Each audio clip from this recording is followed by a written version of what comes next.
காரில் தொடர்ந்து வழிப்பறி கொள்ளையில் ஈடுபட்ட 2 நபர்கள் போலீசாரிடமிருந்து தப்பி செல்ல முயன்றபோது ஏற்பட்ட எலும்பு முறிவு. சிகிச்சை முடிந்த பின்னர் இருவரும் சிறையில் அடைக்கப்பட்டனர்.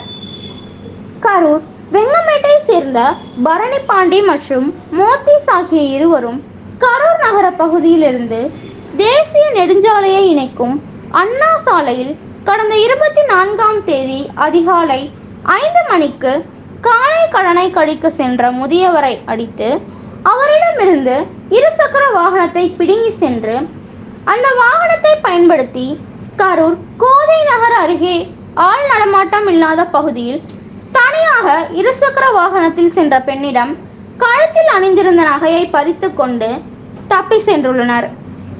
இருவரையும் பிடிக்க போலீசார் வாகன சோதனையில் ஈடுபட்டு தீவிரமாக தேடி வந்தபோது போலீசாரை கண்டவுடன் வாகனத்தை எதிர் திசையில் வேகமாக திருப்பி சென்ற பொழுது விபத்து ஏற்பட்டு கரூர் அரசு மருத்துவக் கல்லூரி மருத்துவமனையில் முதலுதவி சிகிச்சை பெற்று வந்தனர்.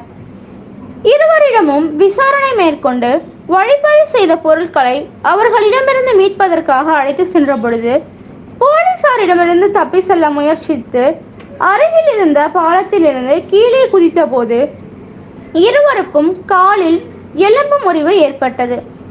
அதனைத் தொடர்ந்து சிகிச்சையில் சேர்க்கப்பட்ட அவர்களிடமிருந்து வழிப்பறி செய்த பொருட்களை மீட்கப்பட்டு சிகிச்சை முடிந்த பின்னர் சிறையில் அடைக்கப்பட்டனர்.